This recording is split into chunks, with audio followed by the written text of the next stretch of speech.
बेहद खुशी हो रही है कि आज शाम I would really say that it's the biggest honor that I have got that I'm going to recite Atal ji's poem. हालांकि मैं आज भी यही समझती हूँ कि मेरी औकात ही नहीं है, but I have never met Atal ji in my life. So maybe through his poem, I'll be able to connect with such a great man. Thank you, Amarjit ji, for giving me this opportunity. जीवन की ढलने लगी सांझ, जीवन की ढलने लगी सांझ, उम्र घट गई, डगर कट गई, जीवन की ढलने लगी सांझ।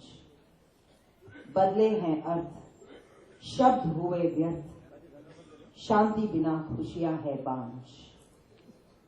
सपने बिखरा संगीत, ठिठक रहे पांव और झिझक रही झांझ, जीवन की ढलने लगी सांझ। बहुत बहुत शुक्रिया। Thank you.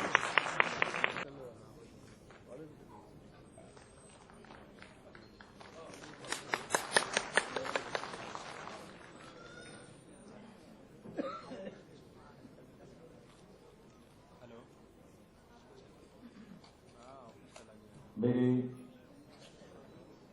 पास बैठे हुए, करीब बैठे हुए स्टेज पर सभी वीवीआईपी, माननीय श्री राज्य मंत्री हैं और आशीष शेलार जी हैं और जितने हमारे फिल्म इंडस्ट्री की मायनाज हस्ती हैं और जितने मौजूद मेहमान हैं और आप तमाम हाज़रीन महफिल जो यहाँ पर मौजूद हैं आज अटल जी की, माननीय अटल जी की सालगिरह पर, तो मैं आपको आपका वेलकम करता हूँ, आमंत्रित करता हूँ। आज हमारे माननीय पूर्व बड़ा प्रधानमंत्री अटल जी की सालगिरह है, बल्कि उनको मान, उनको इज्जत और उनका मुकाम भी इसलिए है कि उन्होंने अखंड भारत की कल्पना की थी और कल्पना की है और वो ख्वाब करीब करीब पूरा होने को है और हम उम्मीद करते हैं कि वो ख्वाब पूरा हो। बोलते हुए नेता या अभिनेता अच्छे लगते हैं। मैं एक छोटा सा फनकार हूं और जो मेरी जिम्मेदारी में आई है कविता पढ़ने की, उसको मैं तरन्नुम में पढ़ने की कोशिश करूंगा। हालांकि मैंने बहुत से कवियों की, बहुत से शायरों की रचनाएं गाई हैं, लेकिन उन रचना को गवाने में हिंदुस्तान के बड़े बड़े म्यूजिक डायरेक्टर्स, उन्होंने रचनाएं बनाई, उन्होंने मुझे रिहर्सल दी और मैंने वो रचनाएं गाई हैं, गीत गाए, गजलें गाई हैं, कविताएं गाई हैं। लेकिन आज यहाँ पर मैं बड़ा असमंजस में था कि मुझे अपने गाने की वो पंक्ति याद आ रही थी कि जिंदगी हर कदम एक नई जंग है, लेकिन जीत जाएंगे हम तुम अगर संग है। तो आज तो संग है, तो मैं कोशिश करूंगा इस तरन्नुम को अटल जी की दिल की बात, अटल जी की जज्बात को मैं आपके सामने बखूबी पेश कर सकूं। तो मैं इस महफिल में मुझे बुलाने के लिए आपके सामने, आपकी सेवा के लिए मुझे मैं शुक्रगुजार हूं और मिस्टर शिव उनका भी शुक्रगुजार हूं। तो लीजिए मैं उनकी कविता को तरन्नुम में पढ़ने की कोशिश करूंगा। इससे पहले मुझे एक बैठा था तो मुझे यहाँ पर मैं अटल जी की डॉक्यूमेंट्री फिल्म देख रहा था, तो मुझे कुछ याद आया कि चाइना और हिंदुस्तान में जो वॉर हुआ था उसमें कैफी आजम साहब की 4 लाइनें मुझे याद आ गई कि खींच दो अपने खून से जमीन पर लकीर, खींच दो अपने खून से जमीन पर लकीर, इस तरफ आने पाए न रावण कोई, तोड़ दो हाथ अगर हाथ उठने लगे, तोड़ दो हाथ अगर हाथ उठने लगे, छूने पाए न सीता का दामन कोई, राम भी तुम ही लक्ष्मण साथियों। तो ऐसे ही यही जज्बात अटल जी की इस कविता में है, जिसे मैं आपके सामने पेश करने की कोशिश करता हूं।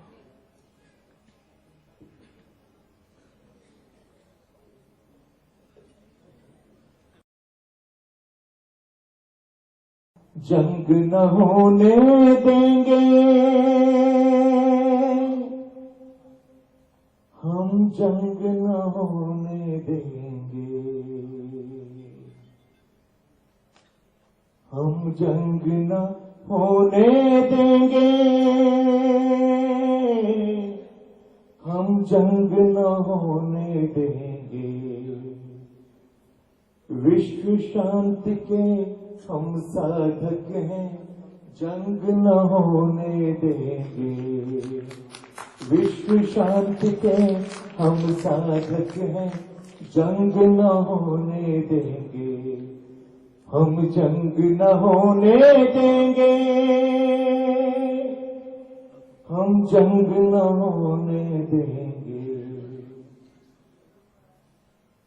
कभी न खेतों में फिर खूनी खाद फैलेगी,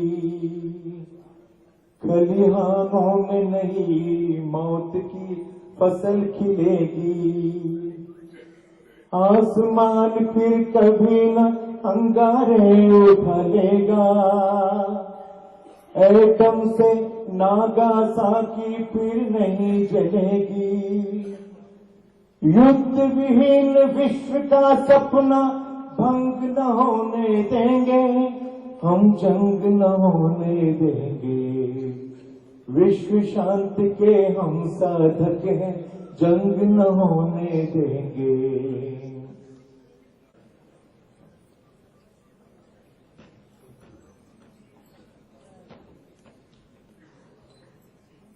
नमस्कार, जय श्री राम। मंच पर उपस्थित सभी वीआईपी, पार्टी के सभी कार्यकर्ता, फिल्म इंडस्ट्री से आए हुए सभी अभिनेता और मेरे सामने उपस्थित सभी मेरे भाइयों बहनों को मेरा प्रणाम। आज अटल जी का जन्म दिवस है। मैं उनको मेरी शुभकामनाएं देना चाहती हूं और भगवान करे उन्हें और लंबी आयुष्य मिले, लेकिन उसके साथ साथ अच्छा स्वास्थ्य मिले।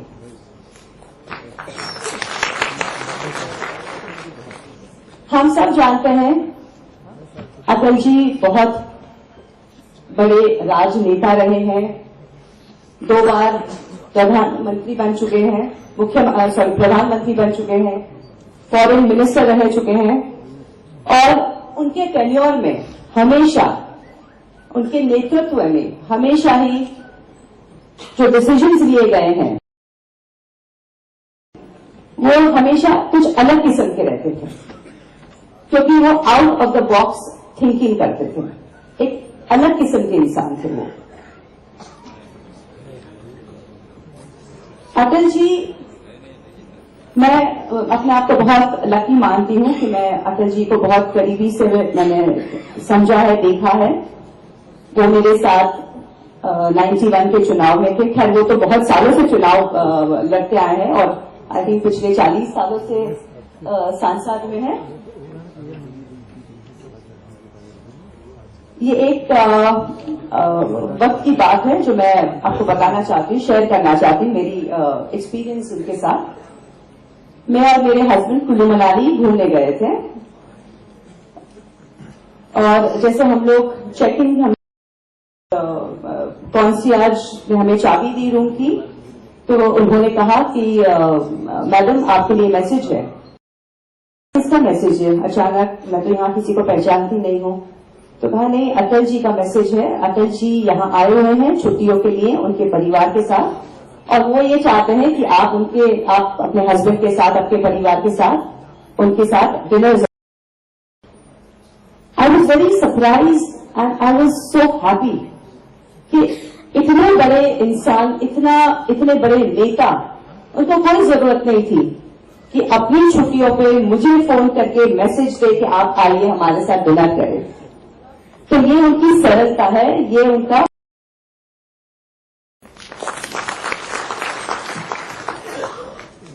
अटल जी, हम सब जानते हैं कि बहुत उम्दा कवि है और वर्ल्ड क्लास ओरेटर है, और शायद अब तक मैं ये इजीली कह सकती हूं रह चुके हैं।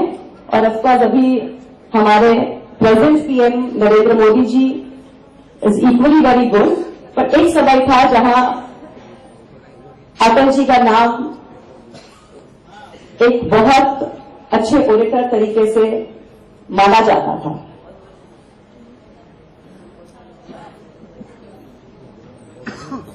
अटल जी के बारे में बहुत सारी उनकी कैरेक्टरिस्टिक्स है, बहुत सारे डेफिनेशंस है और बहुत सारी क्वालिटीज है उनकी, कि वो अच्छे कवि थे, एक अच्छे ओरेटर थे, एक अच्छे इंसान थे। और आज हम सब यहाँ पे उपस्थित हुए हैं उनकी बर्थडे सेलिब्रेट करने के लिए, उनकी गीत, उनकी कविताएं सेलिब्रेट करने के लिए। और आज मुझे एक सुंदर सी छोटी सी कविता भेंट की गई है जो मैं आप सबके सामने कहना चाहती हूँ। Army of the situation is के रोल मैंने सीता जी का किया है, जो मैं अभी आशीष जी को बता रही थी। और कविता मुझे कौरव और पांडव के बारे में दी गई है। कौरव कौन, कौन पांडव? पांडव 13 शकुनी का फैला कुट चाल है। धर्मराज ने छोड़ी नहीं, धर्मराज ने छोड़ी नहीं, जुए की लत है। हर पंचायत में पंचाली अपमानित है। बिना कृष्ण के आज महाभारत होना है। कोई राजा बने, रंग को तो रोना है। कौरव कौन, कौन पांडव? धन्यवाद। मंच पर उपस्थित सभी मान्यवर भाई और बहनों, आप सबको मेरा नमस्कार। जी को मेरा शत शत प्रणाम। आज मेरा सौभाग्य है कि मैं आज उनकी कविता आप सबके सामने पेश करने जा रही हूँ।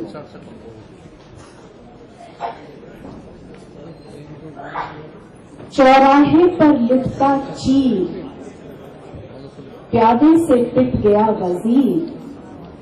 चलो आखिरी चाल की बाजी, छोड़ विरक्ति रचाऊं मैं, राह कौन सी जाऊं मैं।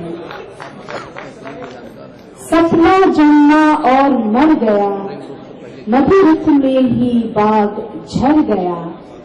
दिल के बिखरे हुए बटोरूं, या नव सृष्टि सजाऊं मैं, राह कौन सी जाऊं मैं। 2 दिन मिले उधार में, घाटे के व्यापार में। क्षण क्षण का हिसाब जोड़ूं, या पूंजी शेष लुटाऊं मैं, राह कौन सी जाऊं मैं, राह कौन सी जाऊं। बहुत बहुत धन्यवाद। बहुत बहुत धन्यवाद। अब हम एक ऐसे अभिनेता को आमंत्रित करने जा रहे हैं। स्क्रीन पर जब उनकी उपस्थिति होती है तो दूसरे कलाकार की स्थिति खराब हो जाती है, उन्हें ठीक कर लेते हैं। राजपाल यादव जी, आपकी तालियों से।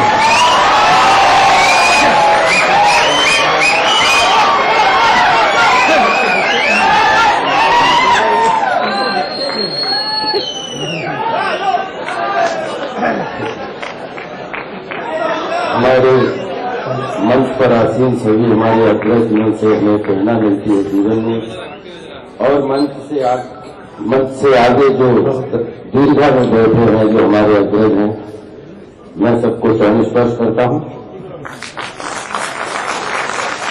और जो हम उनसे दोस्ती का हाथ मिलाता हूं।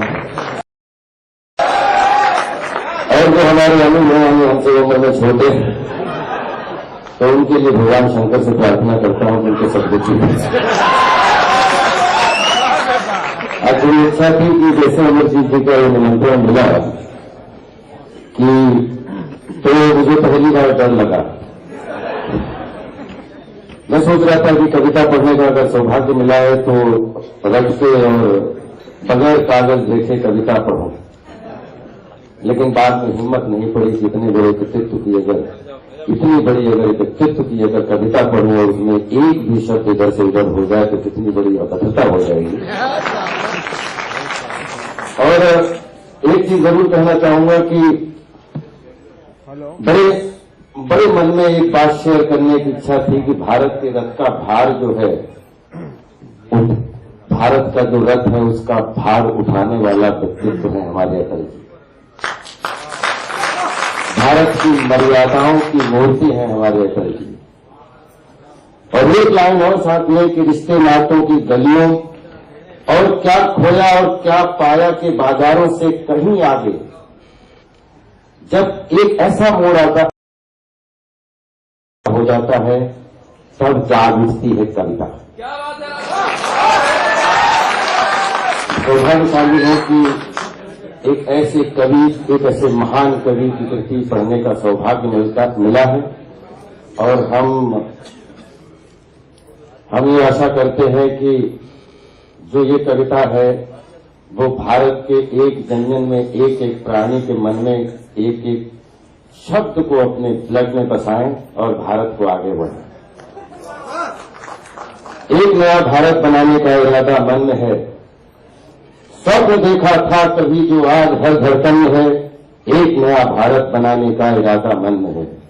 एक नया भारत कि जिसमें एक नया विश्वास हो, जिसकी आंखों में चमक हो, एक नया उल्लास हो जहां सम्मान हर एक जात हर एक धर्म का सब समर्पित हो, जिसे वो लक्ष्य जिसके पास हो। एक नया अभियान अपने देश पर जन जन में है। एक नया भारत बनाने का इरादा मन में।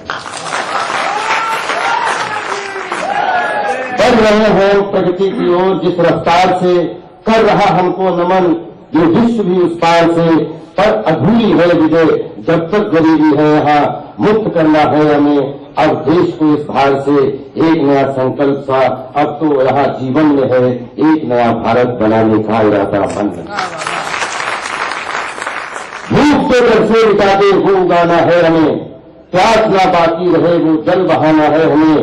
जो प्रगति से जोड़ दे ऐसी सड़क ही चाहिए। देश सारा गा सके वो गीत गाना है हमें। एक नया संगीत देखो आज तो कण कण में है। एक नया भारत बनाने का इरादा मन में है। दोस्तों, भारत के अगर संस्कारों को देखना है तो अटल जी के मस्तक को देखो। भारत की अगर भावनाओं को देखना है तो अटल जी के मस्तक को देखो। मैं इन चरणों को नमन करता हूं। अटल जी आपको शत शत नमन। आपका स्वास्थ्य, आपके अच्छे स्वास्थ्य की कामना करता हूं।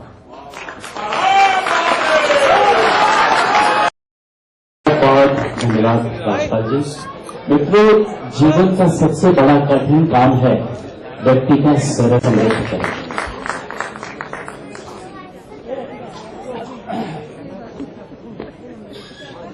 नमस्कार।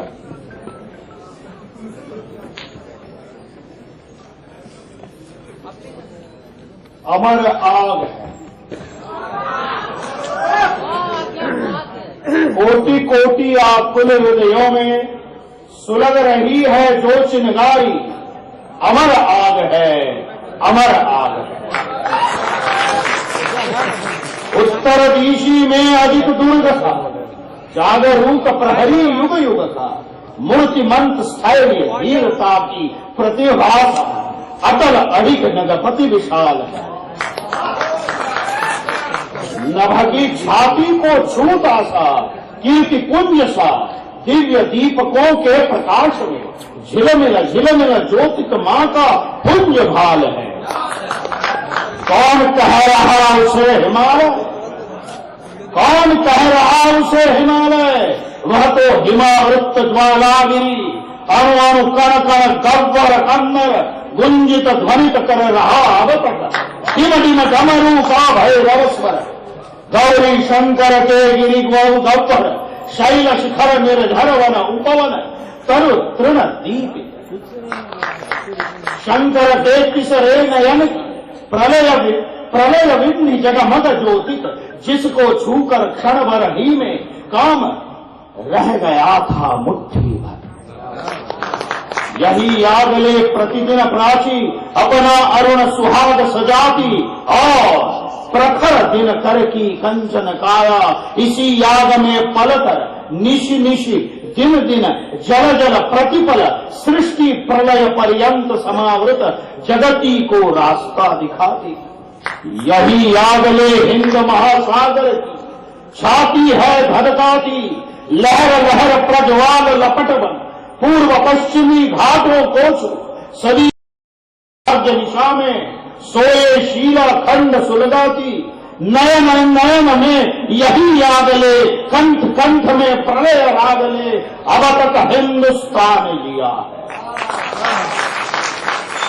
इसी याद की दिव्य विभा में सप्त सिंधु के कलक छार पर, सुरसरिता की धवल धार पर, तीर तटों पर, पर्ण कुटी में परणासन पर कोटि कोटि ऋषियों मुनियों ने दिव्य ज्ञान का सोम पिया था। इसका कुछ उच्छिष्ट मात्र बर पश्चिम ने दया दान सा निज जीवन को सफल मानकर कर पसार कर सिर आंखों पर धार लिया था। वेद वेद के मंत्र मंत्र में, मंत्र मंत्र की पंक्ति पंक्ति में, पंक्ति पंक्ति के शब्द शब्द में, शब्द शब्द के अक्षर स्वर में दिव्य ज्ञान आलोक प्रदीपित सत्यम शिवम सुंदरम शोभ। कपिल कणार और जैमिनी की स्वानुभूति का अमर प्रकाश, विशद विवेचन प्रत्यालोचन, ब्रह्म जगत माया का दर्शन, कोटि कोटि कंठों में गुंजा जो अति मंगलमय स्वर्गिक स्वर अमर राग है, अमर आग है। कोटि कोटि आकुल हृदयों में सुलग रही है जो चिनगारी, अमर आग है, अमर आग है। यही आग सरयू के तट पर दशरथ जी के राजमहल में धन समूह में चल चपलास प्रकट हुई, प्रज्वलित हुई थी। दैत्य दानवों के अधर्म से पीड़ित पुण्य भूमि का जन जन शंकित मन मन त्रासित विप्र आकुल मुनिवर गण बोल रही अधर्म की तूती, दुष्कर हुआ धर्म का पालन, तब स्वदेश रक्षार्थ देश का सोया क्षत्रिय प्रजागा था। राम रूप में प्रकट हुई यह ज्वाला जिसने असुर जलाए देश बचाया, वाल्मीकि ने जिसको गाया। चकाचौंध दुनिया ने देखी सीता के सतीत्व की ज्वाला, विश्व चकित रह गया देखकर नारी की रक्षा निमित्त गढ़। नर क्या वानर ने भी अपना महाकाल की बलि वेदी पर अगणित होकर सस्मित हर्षित शीश चढ़ाया। यही आग प्रज्वलित हुई थी यमुना की आकुल आहों से, अत्याचार पीड़ित ब्रज के अश्रु सिंधु में बरवा नल भरा। कौन सहस का माता क्रंदन, दीन देवकी नेकारा में सुलगाई थी यही आग जो कृष्ण रूप में फुट पड़ी थी, जिसको छूकर मां के कर की कड़ियां पद की नड़ियां चट चट टूट पड़ी थी। पांचजन्य का भैरव स्वर, पांचजन्य का भैरव स्वर सुन तड़प उठा आक्रुद्ध सुदर्शन। अर्जुन का गांडीव भीम की गदा, धर्म का धर्म कट गया अमर भूमि में, समर भूमि में, धर्म भूमि में, कर्म भूमि में गूंज उठी गीता की वाणी, मंगलमय जन जन कल्याण। अपर अजान विश्व ने पाई शीश झुकाकर एक धरोहर, कौन दार्शनिक दे पाया हो अब तक ऐसा जीवन दर्शन। कालिंदी के कल कछा अमर राग है, अमर राग है। कोटि कोटि आकुल हृदयों में सुलग रही है जो चिनगारी, अमर आग है, अमर आग। कोटि कोटि कंठों में गूंजी जो चिनगारी, अमर आग।